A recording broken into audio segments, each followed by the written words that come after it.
In my experience, most people are the second most resilient person they know. They all have one story about somebody who survived something almost unimaginable and is doing so well or is so kind or so out there, and then themselves. And the reason I'm the second most resilient person I know for everyone is because I know intimately what I've been through and I'm still getting up every day.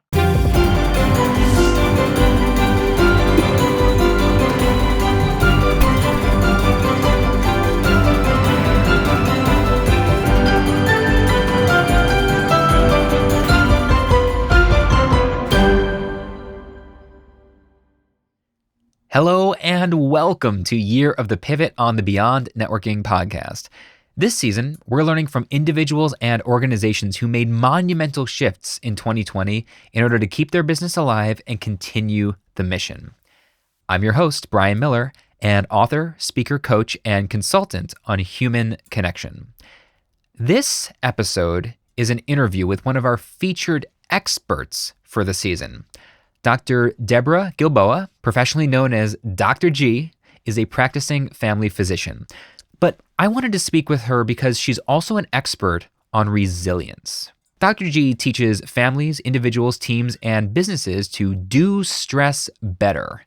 In this conversation, Dr. G teaches us what resilience actually is, why some people go through many difficult situations but never seem to get any more resilient, how some individuals and organizations were able to successfully pivot in response to the stress of 2020 while others weren't, and a specific set of strategies and techniques you can use to become more resilient starting today. Plus, she's an absolute riot, and you will soon find out why. Check the show notes for all the ways to connect with Dr. G, including an awesome free resource from her that outlines her guide to building resilience. Head to yearofthepivot.com for the Pivot Power newsletter, get notified when a new episode drops, the Pivot Pearl of the Week, and gain access to exclusive live streams, masterminds, and clubhouse get-togethers. And now, please enjoy this incredible conversation with Dr. G. This episode was made possible by Riverside.fm. Capture full, high-quality, raw audio and up to 4K video natively and without any internet interruptions. That's right, even if the internet blips out during the live call, your recording remains pristine. Head to Riverside.fm for your free trial, and a big thank you for sponsoring Year of the Pivot.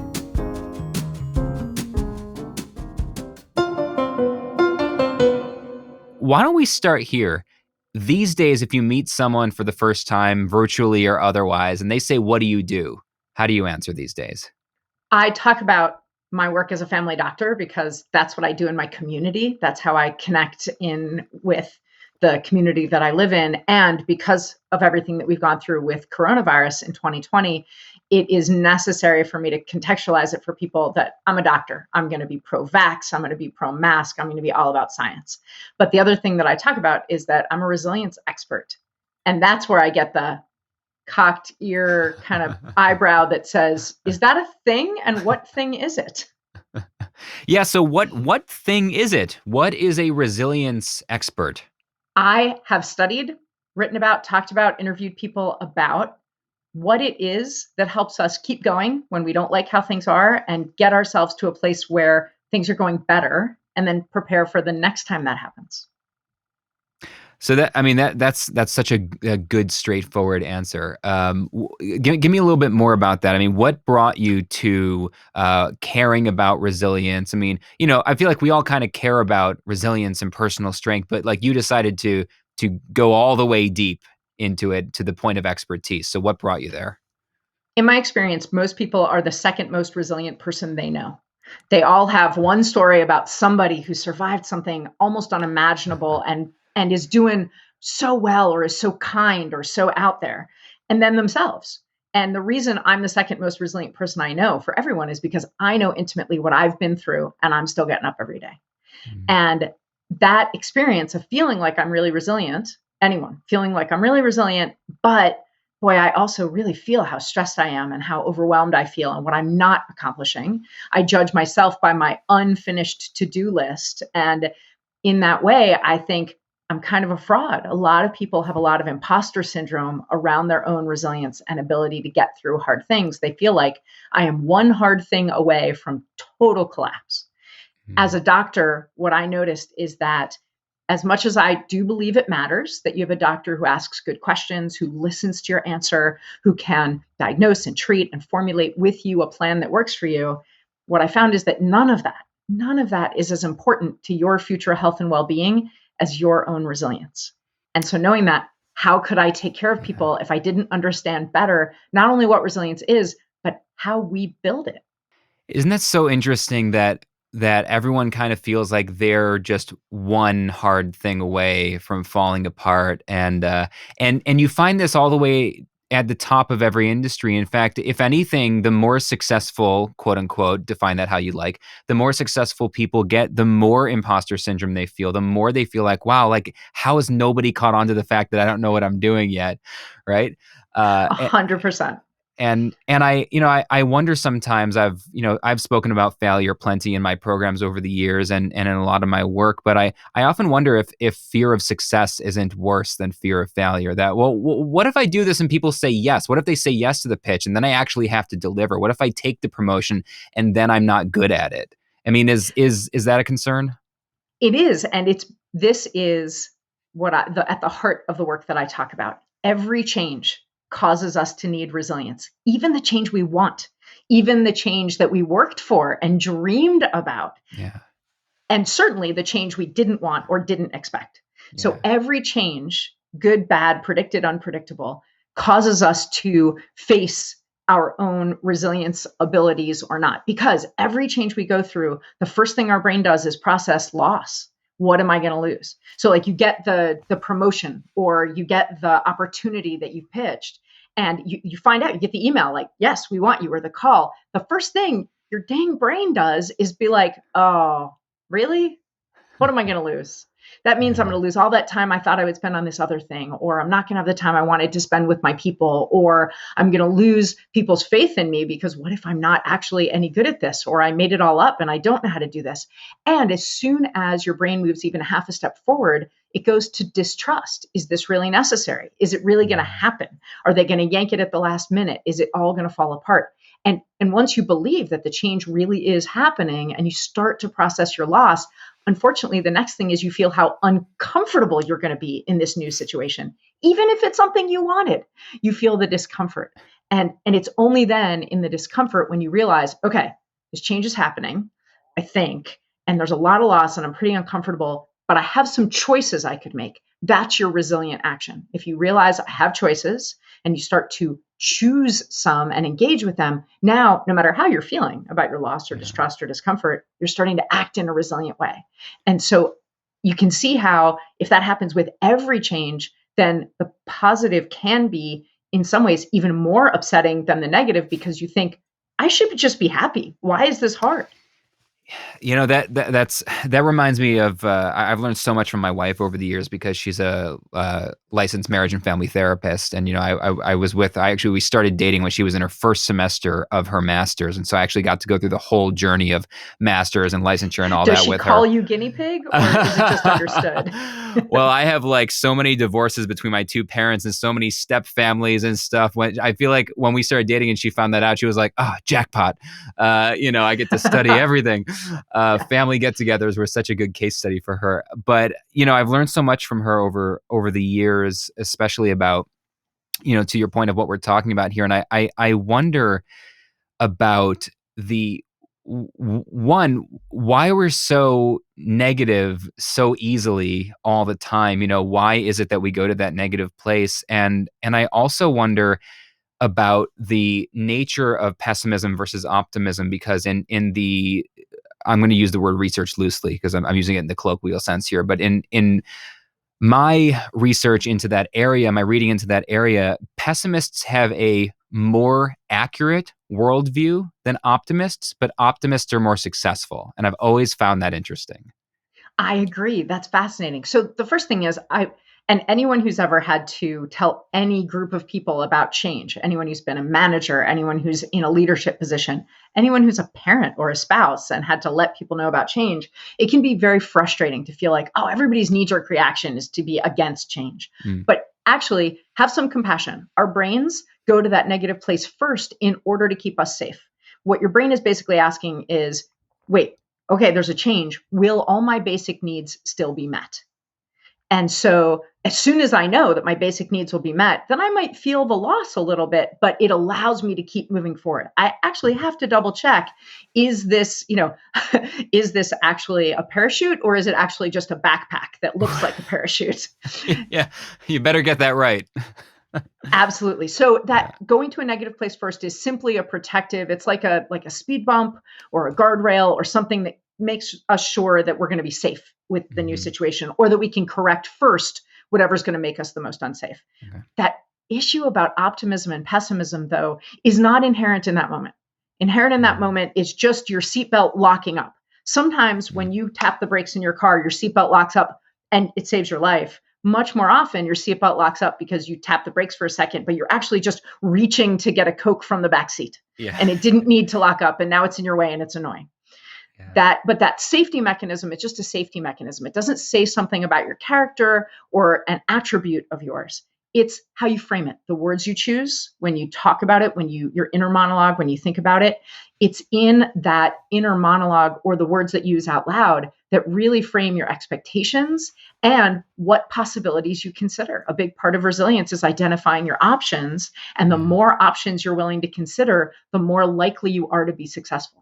Yeah, that's my favorite part about that aspect of optimism is that optimists actually fail way more often than pessimists do, and it's because they try things that probably weren't going to work, but they're maybe it'll work, right? And they go for it. And because I have a math degree, I like to make this joke, although it's not really a joke, that if you succeed 1 out of 100 times, you are infinitely more successful than someone who's succeeded 0 out of 0 times, right? Infinitely. Yeah. Infinite. And yeah. Good job, math geek. Right? Totally. Right? I've never got to use my degree, so I use it for that one bit. So I'm so interested then.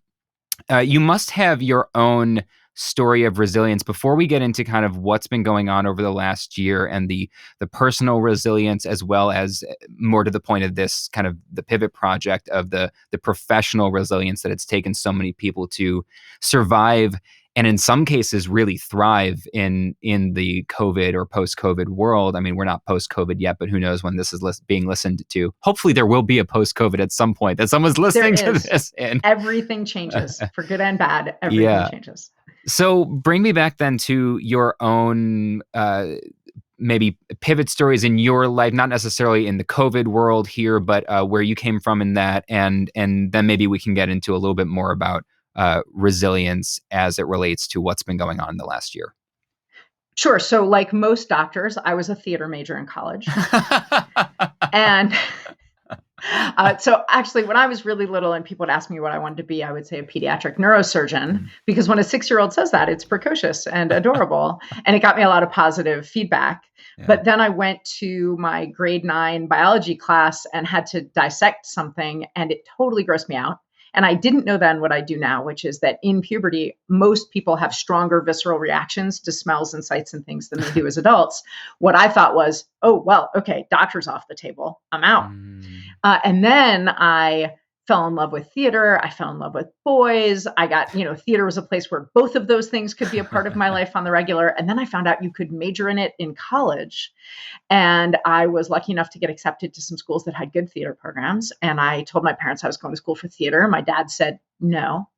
And I said, you told me I could be whatever I wanted as long as it made me happy. And he said, I lied. I mean, without a trace of irony, by the way. Anyway. Oh, no. Long story short there, I did go to a really good drama program, worked and graduated in 4 years in the degree I started out in the college really unusual, mostly because it was so expensive. My parents made it clear there would not be an extra day of university.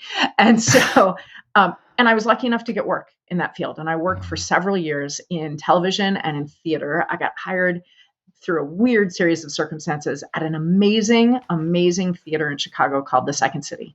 And I was working first in their touring company and then on one of the main stages, their resident stages. And I worked there for a while. And the guy I replaced had been there 27 years. And in my early to mid 20s, that sounded like actually forever. And the more I was there, the more I realized that I also wanted to do some other things. I decided one Monday to call up a medical school and just see what it took, because it was before the interwebs, so I couldn't research it. And this poor woman who answered the phone, I said, I'm thinking about applying to medical school. What's required? And she said, well, college. And I was like, well, I mean, but what, like a major in what? And she said, college. I was like, I have one of those. So I finished out the season and I moved and I got myself an apartment. I took the 4 science classes that were required.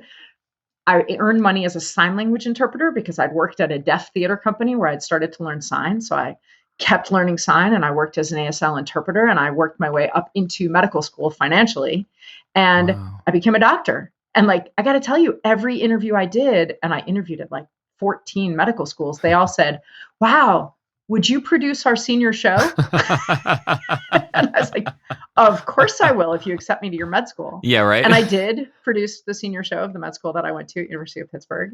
Wow. And so that was this major shift that to me seemed totally normal, because I had done that. I'd done it as long as I wanted to. I'd gotten a great job. I'd seen what it was like. And then I was interested in something else.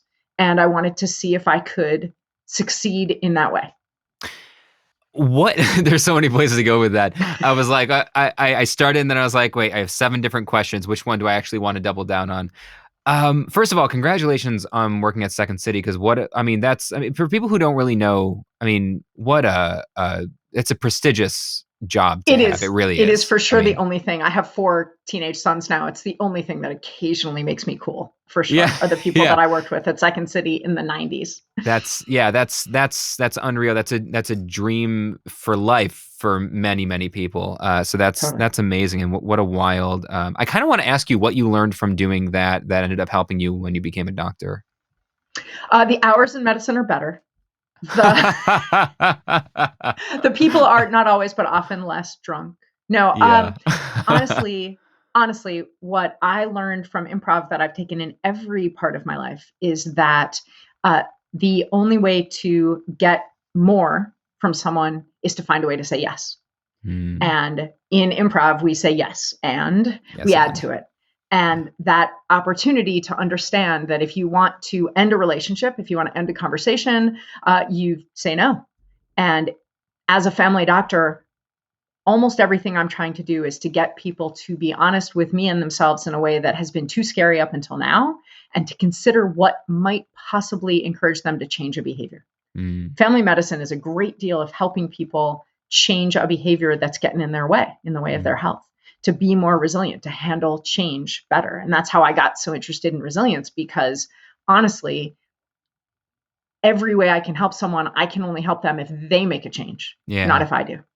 Yeah. People don't change for other people. They change for themselves, right? I mean, this is something it's funny. My grandfather, he was a dentist all his life, and back in when he was a dentist originally, they weren't even wearing gloves yet. I mean, he was a dentist back in the days. I'm sure he tapped out his cigarette on the side before he helped the person. Well, what's so funny is he smoked a pipe when he was younger, kind of in his 20s, and when they came out with my grandmother always said, when they came out with the very first medical science, the first time it showed up anywhere that said, hey, smoking actually is bad for you, she said he quit that day. And she said how lucky he was that he was able to do that.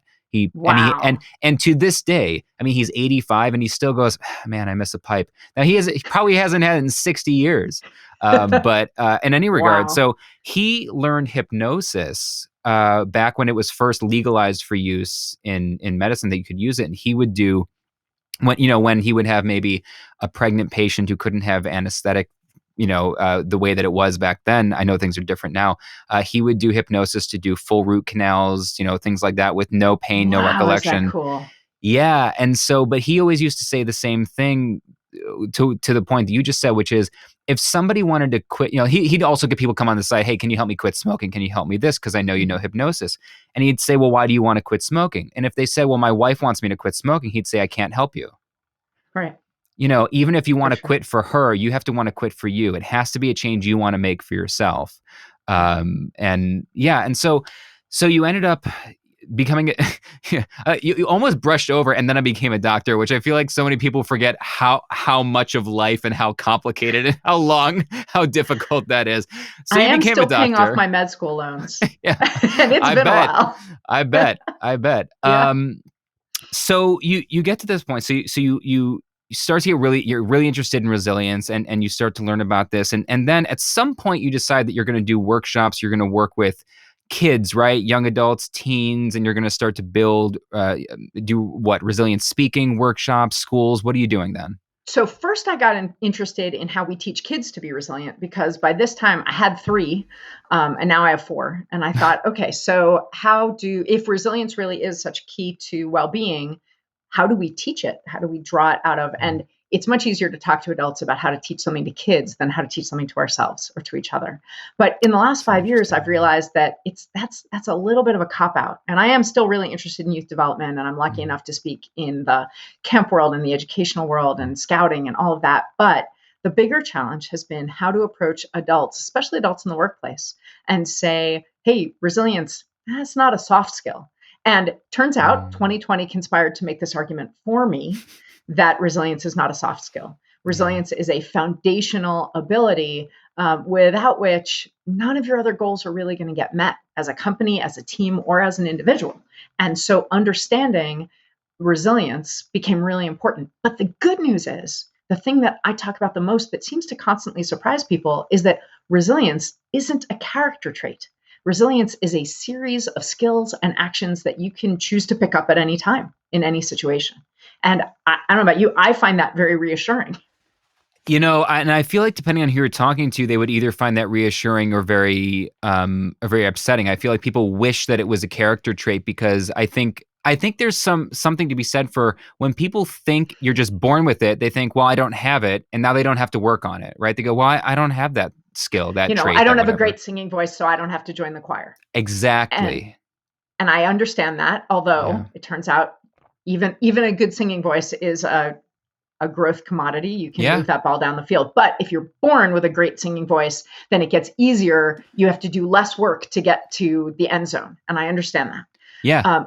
And that's true of resilience, in that people are born with different amounts, and your early experiences, your past successes and past failures definitely can inform where you happen to be right now on the field. But every single person can choose certain actions or build certain skills that will help them handle it. And why should you bother? Why is it actually easier for you to approach it as a skill set rather than say, well, I got what I got, so that's where I'm going to stay? It's because the reason we need resilience is stress. Everyone talks about how you should try to minimize stress. And then people get equally frustrated because you can't. A great deal of stress is unpredictable or uncontrollable. What matters is how you handle it. What resilience is your fitness. It's your physical fitness. So if I said to you, Brian, you got to walk up 3 flights of stairs, you have a sense of your level of physical fitness. And am I going to be winded at the end of walking up those 3 flights of stairs? And you might say, no, not unless I was also carrying the baby and the car seat and the diaper bag and 2 bags of groceries, plus talking on my phone. Then I will be winded by the just time the I baby. get to the top just the baby would one have flight me. of stairs. Right.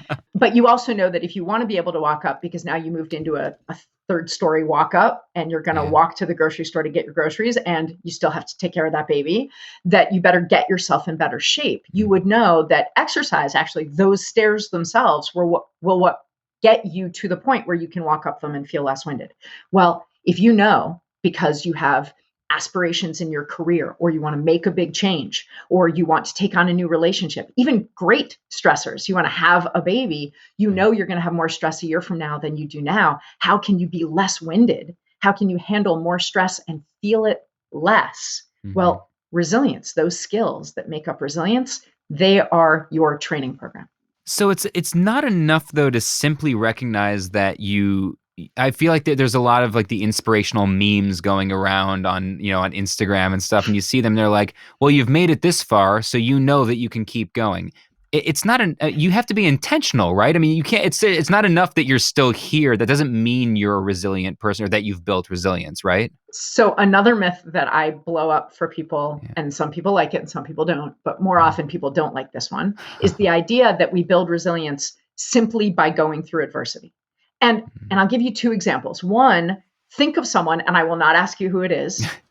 Think of someone in your life who's been through a lot of hard things and it never gets any easier for them. Every single setback is a tragedy, is a story, is a struggle, and there's wailing and gnashing of teeth. They've been through all these things, but they've not gotten much more resilient. In the same way that if I do want to be more fit, I maybe build a little bit of fitness when I park at a concert. And then you remember back when we went to concerts, right?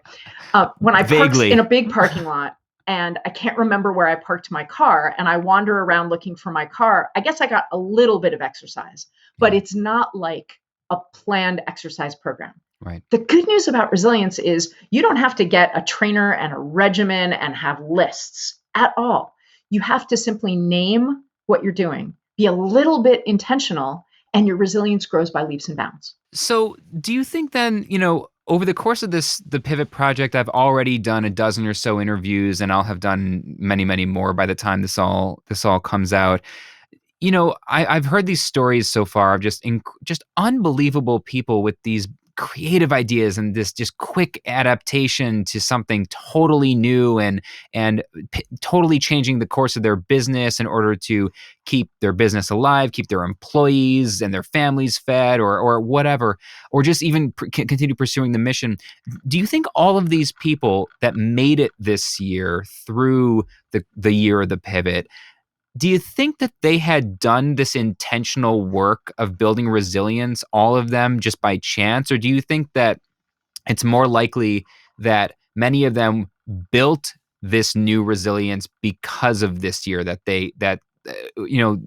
it more likely that they had it already and they just got lucky because they did? Or I think that this year really has helped people who were so inclined to recruit the resilience that they've built and get a lot stronger. So, I keep referring to these skills. Can I run through these 8 skills really quickly and you'll see what I mean? Yeah, this would be great. So, and let me tell people just briefly how I got here. The skills that I'm talking about are, you could go online today, Brian, and you could take a brief resilience scale, or the resilience scale for adults. There are scientifically validated scales that measure individual resilience. Well, when you look at the top 5 of those scales that have been validated and evidence-based tested, they all ask about basically 8 skills. They ask in different ways and different amounts, but they ask about your ability to build connections.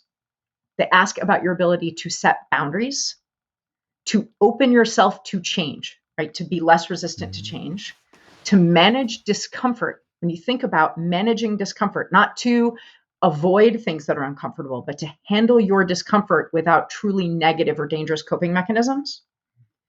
And then to set goals, identify options, take actions, and persevere. Those are the 8 skills we're talking about when we ask, are you inherently resilient? There are also some attributes. There's faith and humor and optimism and some other attributes we ask about, but the doing, the skills are those 8 skills.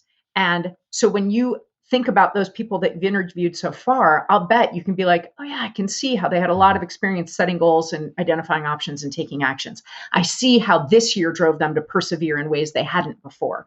Or they had built connections and they relied on those. They were better at setting boundaries than your average bear. So all of those skills, but then they had that motivation, they had that why, or that change that disrupted things. And as soon as they got through some of the loss and the distrust and the discomfort, and they thought about their choices, they were more optimistic. They had more humor, more faith. And faith doesn't necessarily mean religious faith. It means faith in something a little larger than yourself. And they took a leap and they recruited all those skills. And if they intentionally continue to build connections and set good boundaries and manage their discomfort, then when they hit setbacks, because those people will experience more failure. One success does not then put us clear of all future failure. when they experience more failures, they'll find it easier to be less winded Right. by those stressors. Yeah. Yeah, and right as you were describing those, it's exactly. I was just thinking about the people I've already interviewed, thinking about my own story and the people I know who I haven't interviewed yet. And yeah, it was right down the line, a whole bunch of those, especially the connection. I feel like people really, a lot of the real big success stories of folks I've talked to this year, they really leaned hard on the goodwill of the connections they'd built over the course of 5, 10, 20 years in business and being a part of a community. I would say that one of the major advantages of this year, coming as it did with the timing of where we're at in social media, thinking Right. about things like Snapchat and TikTok Right. and Twitter, it broke down walls. I could reach Yeah. out. I would feel more comfortable this year reaching out to almost anyone I had Yeah. ever met or wanted to meet Yeah. and say, hey, do you have a minute for a conversation? Partially because we had more minutes. We were doing Yeah. less traveling. We were doing less of the things that keep us, sorry, I'm crazy this month. I've heard that a lot less from people about their schedule, maybe Yeah. about their mental health, but not so much about their schedule. So Yeah. we felt less like we were a burden for reaching out to people. We had more of an excuse because we're all having this massive shared experience. Yeah. So you could authentically check in on anyone because you know they're going through something hard. Yeah. Yeah. You know, it's so funny, maybe just a tangent or a side note, but I found myself saying that when I was speaking, did this like 8-week ongoing support program for college students at a community college, virtually this fall. And I was doing a whole session on networking, basically virtual networking or looking towards internships because they're community college students. And I said, over the next few months, do not miss the window that is currently open right now. Anyone you've ever wanted to get to, the CEO, the founder, the people at the top, they're accessible in a way they've never been before and never will And be may again never right be now. again. Right? Totally. Because they're just sitting around like the rest of us on their phones all day. Everyone's And doing the if you same make thing. that connection and you Yeah. build relationships, then 2 years from now, when other people don't have access to them, you may.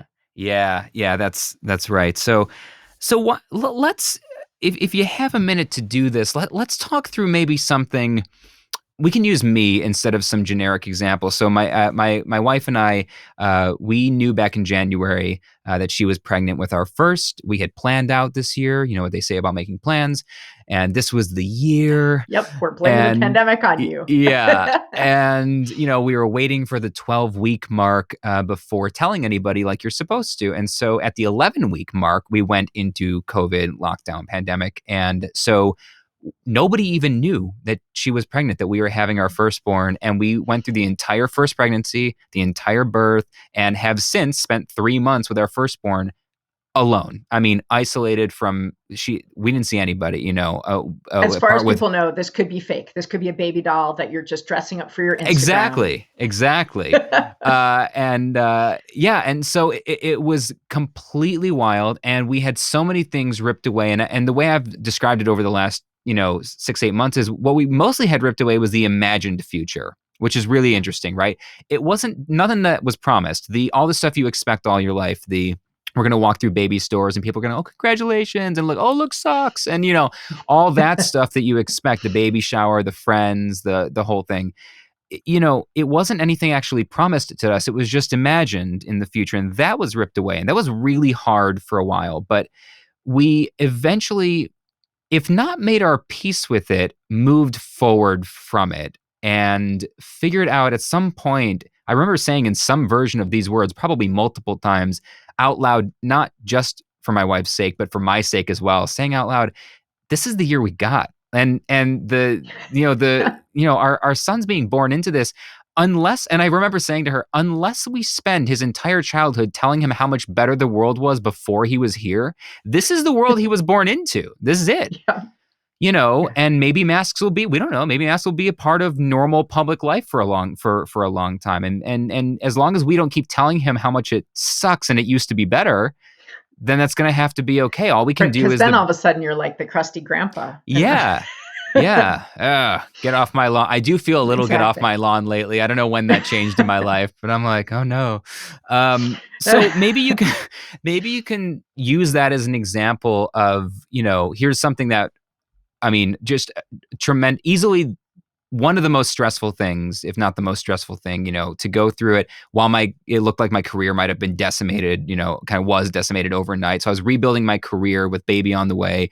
We're not going to have any help being first-time parents. I mean, so many things happened all at the same time.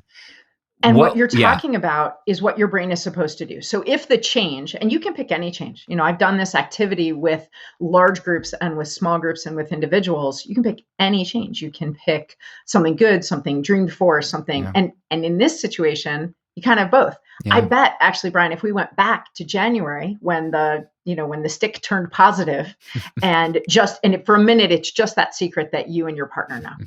And it, you start to like feel what's it going to be like. Wow, Yeah. we've been wanting this. I'm going to assume what causes it. So it was probably something on your minds to do on purpose at some point. Yeah. Although according to National Institute of Health, about 75% of pregnancies are surprises. They may be wanted, but they're not necessarily planned. No, this was planned. So yeah. So you find out. So you wanted it. You planned for it. You find out you got it. Even with that change, your brain probably thought, "Wait, what are we going to lose?"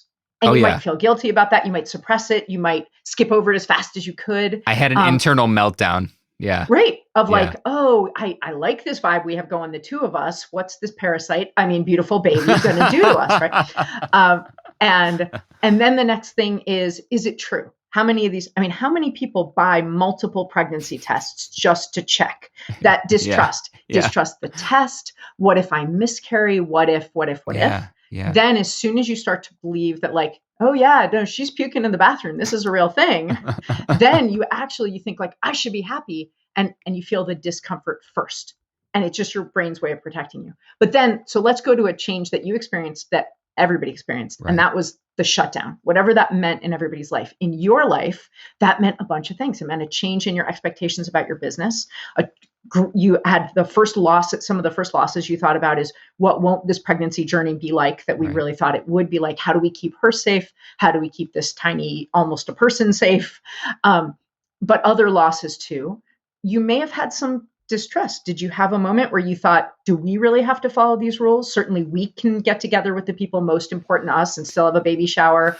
Certainly we could find a way. There's a loophole. We're special. We're smarter than the average bear. There's got to be a way to do this. Yeah, I had an out loud conversation when we were trying to figure out, maybe like the whole family was, we're sitting outside 30 feet apart in our backyard with, her folks and who live in the area. And, we still kept, everyone's like, it's 6 feet. I'm like, that's not how science works. It doesn't stop at 6 feet. So, we spaced out like 30 feet apart and had a permanent backyard set up for, so we could at least see her parents a little bit. And we're, the whole conversation, I was sitting there listening to a whole conversation about, well, maybe there's a way we can do this in person and in shifts and have prepackaged foods. And all I wanted to do was believe that was possible. And then privately, I said not out loud in the group, but I said to my wife, I said, if we do that, we're no different than all the people that I've been railing against all year that think that they're the special ones that really know what they're doing.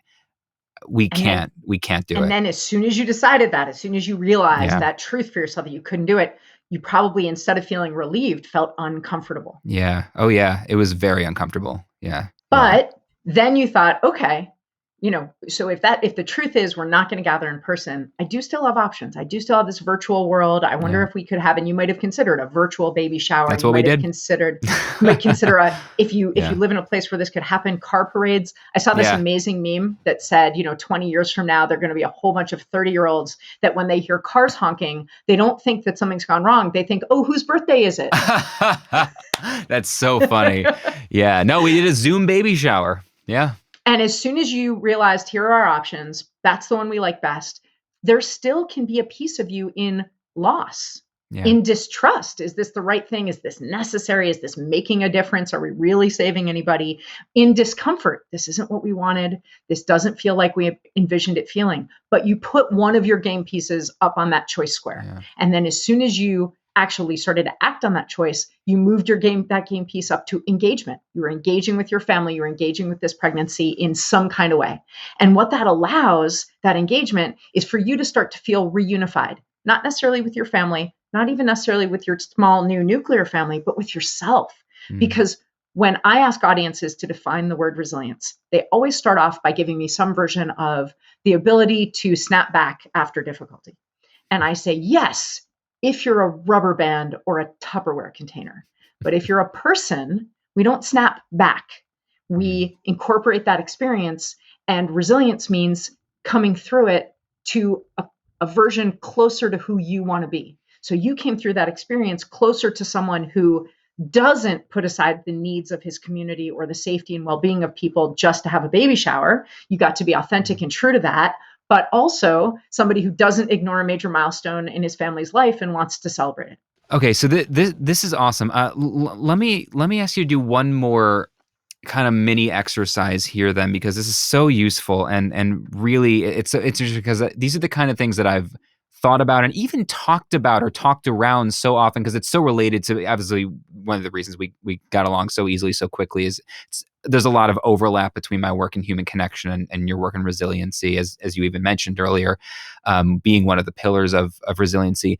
So someone like me, I made my big pivot this year, and it, one, mostly as a speaker, the pivot to virtual, it took a month. I mean, it was hard. Don't get me wrong. It was hard. It was fraught with anxiety, but I did it. And compared to other types of pivots, it really wasn't that bad. Like, I have friends who are, full-time jugglers. That's a harder pivot to make to virtual. It just is, just by the very nature of what it is. Musicians have almost completely been unable to shift. Like, full-time professional musicians who make their living doing that have been very hard to shift virtual. They've had to make other pivots in their life. But for me, one of the reasons the pivot was doable and I did relatively quickly and very successfully, even objectively, is because I was relying on 16 years of being self-employed, and I had to take a moment where I just went back and I went, I've been through stuff before that I thought was the end of my career. I remember thinking that was the end of my career, and then that was the end of my career, and then that was the end of my career. And somehow my business has only ever grown, and I've only ever been able to keep going. And I went, somehow I'm going to get through this, if for no other reason that I have to. I've got a baby on the way. But I had a lot of stuff, many years and many experiences to rely on in order to figure out how to move forward and convince myself that I would be able to find a way through.